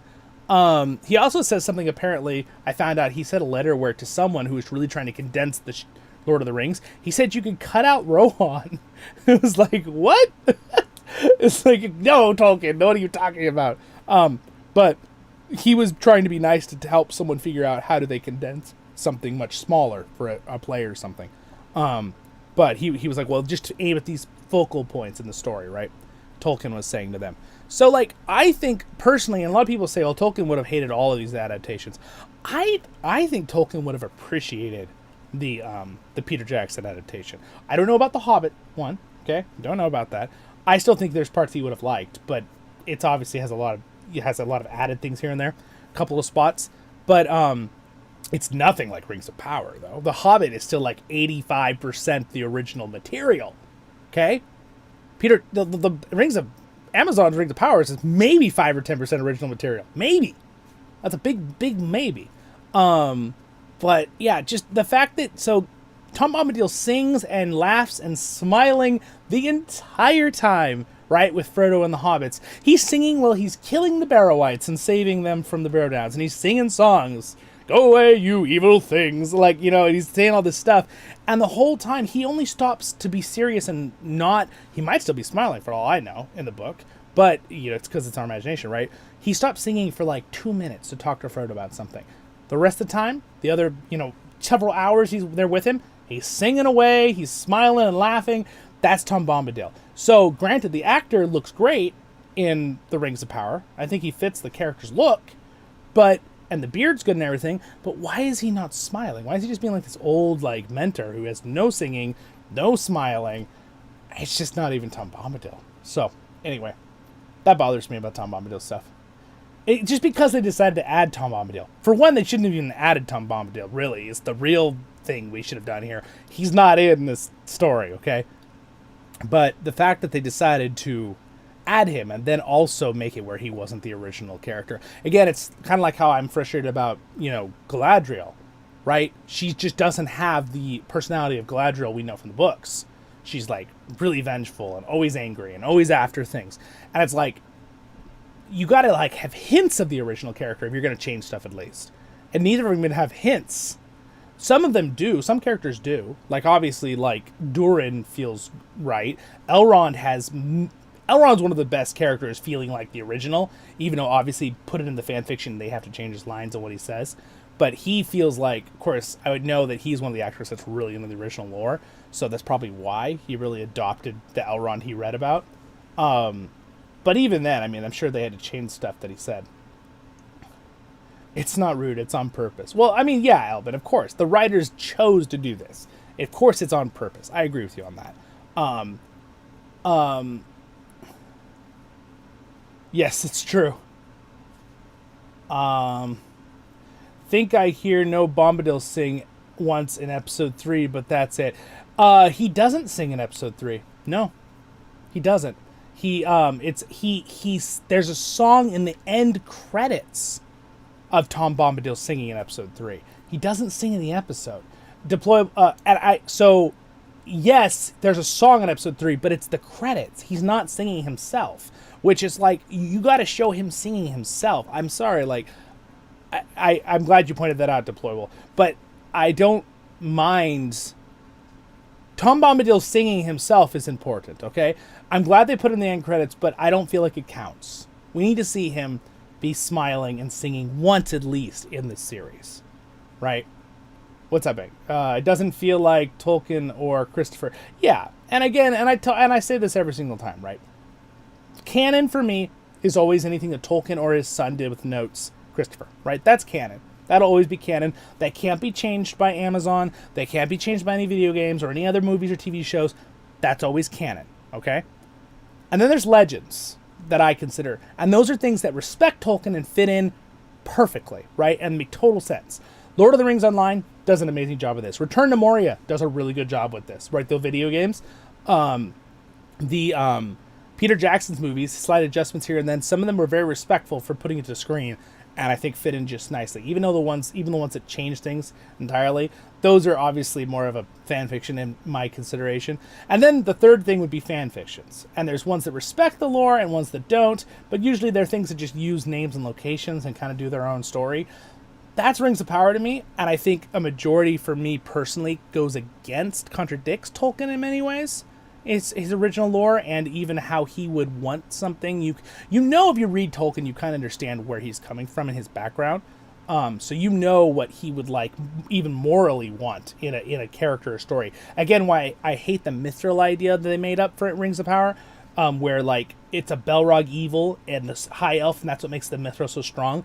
The fact that evil and good mixing makes a strong material, Tolkien would just absolutely hate. I hate it, but I know Tolkien would just hate that because of his background and how he portrays good and evil in his story. Sure, there's lots of gray area that he does too, because that's real life. So he wanted to feel real in his story. But there's clear, cut, dry good and evil in his story too. And I feel like they're kind of breaking that apart in Rings of Power too. Well, the orcs aren't really that evil. They just want to go home in peace. No, that is total stupidity, completely opposite of what Tolkien wrote about the orcs, okay? And yes, orcs can have offspring. People freaked out about that and went the other way and went wrong down the other tube to the one of the extremes. Tolkien makes it very clear that they can have offspring, right? But they're not like loving families that want to protect their people and have peace. That is not orcs, okay? In Tolkien's story, World of Warcraft, D&D orcs, very varied, okay? World of Warcraft makes orcs out to be, they're more intense, they're more evil, but there can be ones that are good and just like another race, right? That's a different fantasy series, and I feel like that's almost getting pulled into Rings of Power. And by the way, I like World of Warcraft's orcs, they're cool, but it's not the original how Tolkien described orcs. Orcs are evil. Originally, Tolkien wrote orcs as rocks, okay? Like they were crafted out of rocks by Morgoth. And then he realized he didn't want Morgoth to have the ability to create life, because that would mean he is as powerful as Iluvatar, the main god. So he decided that he'd have Morgoth take elves and men and corrupt them. I think elves and men, from what originally, but mostly it's elves. Corrupt them and turn them to the orcs, right? Over time. And basically he corrupts them so much that they're like just beyond saving. Right, they're just so evil. They want to murder people. They want to do every evil act. They're really, really bad. Okay, so at a certain point, the elves and humans are lost, and it's a new race. It's orcs, and they're just evil. And there is evidence, obviously, in the story that they don't want to follow Sauron or Morgoth, and that's more because they're evil and they don't want to follow rules. Right? They want to do what they want to do. Right? But a lot of people are like, in Rings of Power, they're implying if there was no evil leader, they would just live in peace in Mordor. No. Tolkien's very clear that they revel in evil. They love killing and murdering and stealing and killing their own kind and fighting amongst each other and every other horrible act you can think of. So we won't say any more than that. So they're very bad. And one way Lord of the Rings Online goes about this with the offspring thing is that Tolkien does say after they were created, they obviously have to continue their species. So they more like animalistic have babies to continue. And Lord of the Rings Online goes into that a little deeper, and how they did it was the female orcs like take the baby orcs away to their like mountain to kind of hide them while they grow up for a few years until they're adult, because they'd get murdered by the other orcs, like people. So that's kind of like very animalistic how the orcs are, how Tolkien kind of like portrayed them in that way. And as we know, a lot of people kind of got that false impression that they didn't exist, the babies, because of like the mud part in the Lord of the Rings where they're coming out of the mud pits with Isengard. I think that was that does happen, but that's a different way that they're created later, those Uruk-hai. He also bred goblin men and all this stuff, which means some very creepy things. So there, because there's half orcs and half goblins that Tolkien says too, and stuff that are half human. So yes, they are. It's a little dark. Tolkien does get a little dark at times, but again, that makes it feel more realistic as evil and good. So orcs are evil. That's what I'm getting at. So no, don't feel bad for them, guys. They don't want peace. They don't want to go home in peace. Adar's children. No. Adar, by the way, is a cool character, but that whole idea, that whole thought pattern is ridiculous. What's up, Old Man Gibbs? How's it going? Durin's character is being carried by the actor. Oh, absolutely, Lala, 100%. The actor does an amazing job with the young Durin. 100%. Hello over there, 404 on Twitch. How's it going? We're doing good. We're just chatting about episode 6 of Rings of Power. Old Man Gibbs, none of this is Tolkien. It's a cheap knockoff. Yeah, I kind of agree with you. It doesn't even feel like we are in Middle Earth, but some alternate Earth. See, that's what I'm saying. I agree with Old Man Gibbs. That's what I'm saying. It's like how, you know, Marvel has like multiverse and alternate realities, right? That's what I feel like this is. It's a fan fiction alternate reality, right, of what happened in the second. It's like totally like, what if? I feel like the writers were like, what if? And then they just started making up their own story, right? Like this is the alternate reality of what happens. And that's why, but I feel like it's disingenuous to act like this is like the history of Middle Earth. And, you know, this is what happened before Peter Jackson's movies. No, it's not. This is totally made up. This is totally has nothing to do with the original lore that Tolkien wrote. Peter Jackson's movies followed the lore. And The Hobbit, mind you. I'm a big fan of the Hobbit trilogy. I think they're amazing. I never really understood why people disliked them so much. I really tried to understand. And there's like, I understand like the bad CGI, the love triangle. Those are stupid. I get it. But like the majority of the Hobbit series was amazing. 90-95% for me was like, pff, it's going to be a masterpiece forever. And obviously, you look at the Hobbit compared to Rings of Power, and it makes the Hobbit it's a 12 out of 10 if you compare it to the Rings of Power Amazon. But I still think the Hobbit's up there at like a 9 for me out of 10. Obviously, the trilogy, Lord of the Rings trilogy, is at 11 out of 10. But I mean, that seems like cheating. But you know, it's Lord of the Rings trilogy. Dude is excellent. Yes, he does a good job. I do like the Durin, the young Durin especially. Both the actors for Durins are fine. That's another big issue in the lore. There's never 2 Durins at once in the lore, because in the dwarves, Tolkien says the dwarves believe that Durin gets reincarnated. So he's never 2 at once. So they totally disregarded that lore that they had. Ay. Isn't Bombadil singing when not Gandalf is taking a bath as his wife? He does hum. He does hum a little bit, Lala. That's true. In episode 3, he's like for about 4 or 5 seconds. It's true. He does like a humming thing. It's not really a full out song though. He's like just humming. I mean, I guess you could call that music. Yeah, I agree. It's episode 4, just the Gandalf bath. Yeah, deployable. Yes, that's true. It's a very short little humming session. He doesn't really sing. He's like no do do do do do do, and it's like in the background, right? Which was fine, but that's if you guys all read the books with Tom Bombadil, and like and how big some of the songs are, they're like full on songs that Tolkien wrote out. I don't know why they didn't take some of those and put them to music. They had the rights. They had the rights to the Lord of the Rings books, so why not? Ring of Power feels like a poor 13-year-old. Oh no. Yeah. Oh, yeah.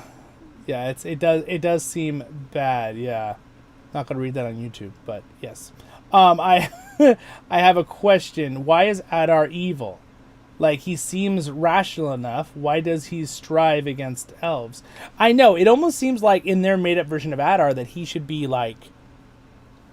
Yeah.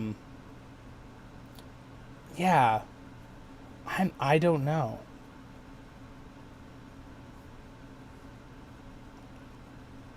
Yeah, it's weird. I feel like Adar shouldn't be...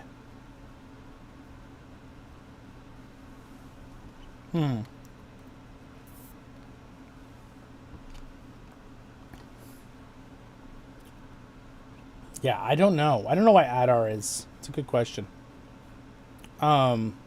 He does. He seems more rational and intelligent than all the rest of the characters almost.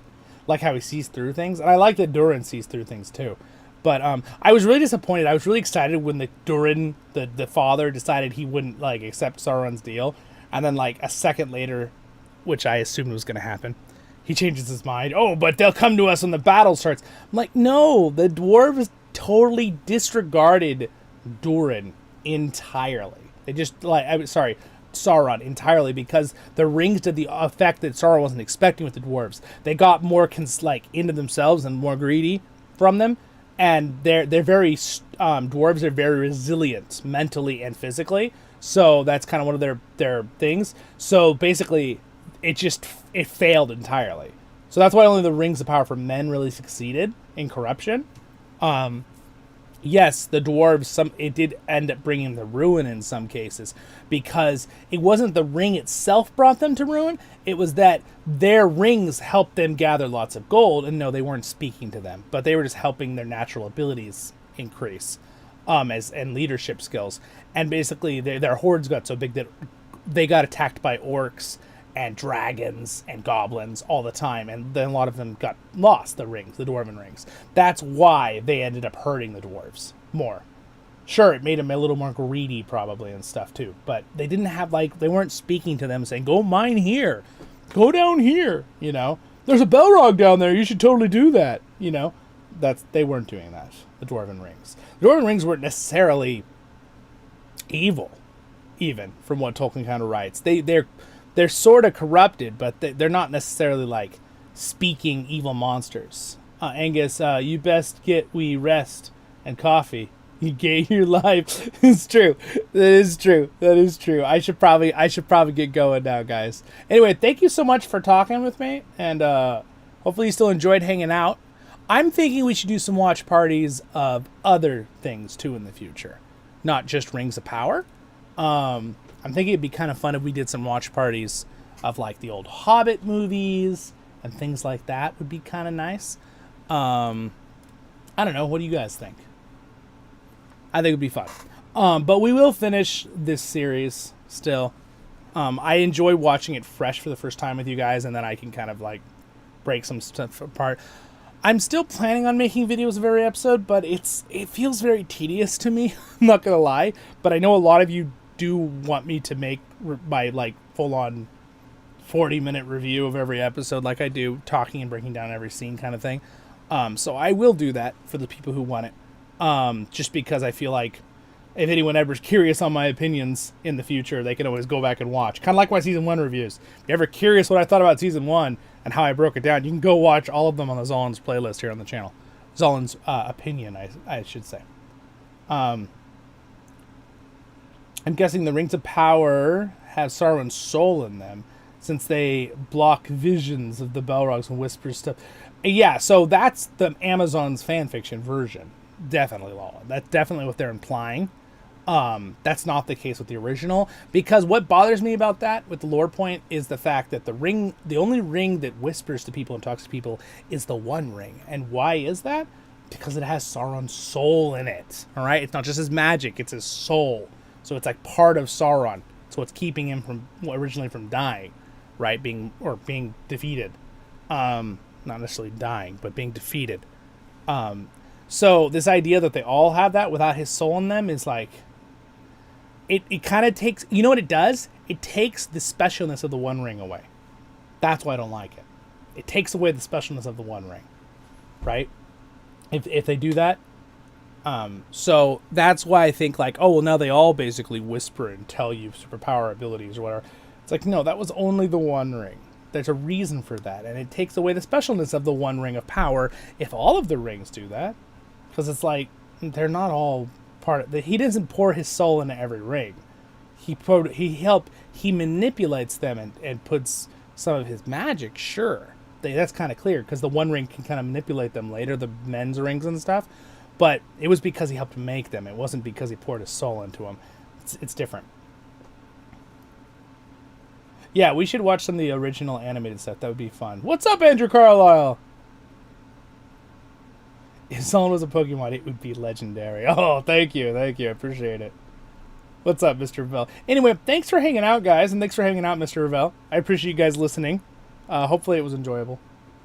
I'm trying not to be like ranty about it all or anything, but there's a lot of problems in this episode again. We knew there would be. People warned me, but I wanted to watch it again. I'm watching all of these, and I'm making all my reviews before I watch anyone else's reviews, because I just decided I just want to see what I think from someone who likes Tolkien content as a content creator myself, and I'm just going to do my own reviews, and, you know, I'll try to be as fair as possible and break them into those three things, right? I'm trying to do, one is comparing it to the original lore, what it could have been, disappoints me a little bit. And the other one is like, you know, what if it as a fan fiction? And then the next one is breaking it apart, being like, the last one being, you know, well, just watching it as a show within itself without even thinking about any Lord of the Rings stuff, right? What do I like? Is it paced right? Is it, what are the lines? There's a lot of stuff, again, about that bothers me, too. So we'll see. Anyway, yeah, of course, indeed. Glad to be here. I will be back in less than 2 hours. I'll be playing some LOTRO. We're going to be doing some stuff. But I know Mr. Ravel will be very late for you, so have a good night. But I will be back at... I'm going to be playing on the Legendary server and doing some battles with my Mariner. All right, my friends. Baruch Kazar Kuzar menu, and you're all welcome always on this channel. I want everyone to always feel welcome, no matter your age and no matter who you are. You're always welcome. All right, thanks for being here, guys. Have a great day. Baruch Kazar Kuzar menu. Stay happy, and I'll see you all in the next episodes of Voice of the Rings, my friends. And tonight is not the normal kinship one. It is just me playing on the Legendary server, just so you guys know. All right. Oh, and before I forget, thank you to my patrons for their support. And also, thank you, Reb, for being a Royal Guardian. Patreon level. Supporting the channel. I appreciate it. Shout out. All right, you guys. Stay happy. I'll see you soon. Baruch Hazard Kuzar menu.